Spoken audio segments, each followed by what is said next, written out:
সুপ্রিয় দর্শক বন্ধুরা, আমাদের এই ভিডিওটা আপনারা যে যেখান থেকে দেখতেছেন সবাইকে জানাই আসসালামু আলাইকুম ওয়া রাহমাতুল্লাহি ওয়া বারাকাতুহু। আজকে আমরা চলে আসলাম রাঙামাটি ইমামপাড়া তান্ত্রিক কবিরাজ, আন্তর্জাতিক কবিরাজ মোহাম্মদ আলী ভাইয়ের চেম্বারে। উনি দেশ বিদেশের অনেক মানুষের মনে করেন যে কাজ করছে, এমনকি এলাকার মধ্যে অনেক সুনাম আছে ওনার। আমরা ঘোরাফেরা করে জানতে পারলাম যে এলাকার মধ্যে উনি মনে করেন যে হাজার হাজার লোকের কাজ করছে, এমন এলাকার ভিতরে একটা ফেমাস একটা কবিরাজ। এখন বিস্তারিত কিছু কথা আমরা ওনার মুখ থেকে শুনবো।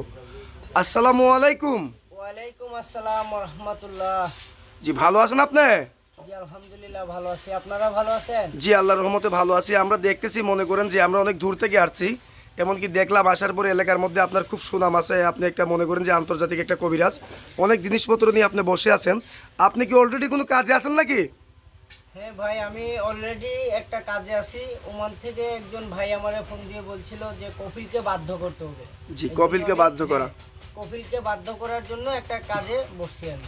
তো এই কাজ, সুপ্রিয় দর্শক বন্ধুরা, আমাদের এই ভিডিওটা আপনারা যে যেখান থেকে দেখতেছেন সবাইকে জানাই আসসালামু আলাইকুম ওয়া রাহমাতুল্লাহি ওয়া বারাকাতুহু।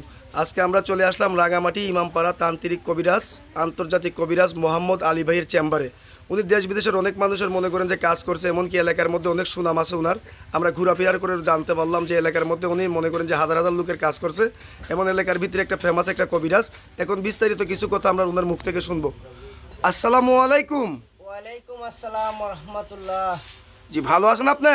জি আলহামদুলিল্লাহ ভালো আছি, আপনারা ভালো আছেন? জি, আল্লাহর রহমতে ভালো আছি। আমরা দেখতেছি মনে করেন যে আমরা অনেক দূর থেকে আসছি, এমনকি দেখলাম আসার পরে এলাকার মধ্যে আপনার খুব সুনাম আছে। আপনি একটা মনে করেন যে আন্তর্জাতিক একটা কবিরাজ, অনেক জিনিসপত্র নিয়ে আপনি বসে আছেন। আপনি কি অলরেডি কোনো কাজে আছেন নাকি?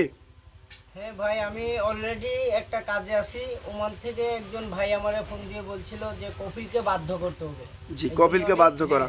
কপিলকে বাধ্য করার জন্য একটা কাজে বসছি আমি। তো এই কাজ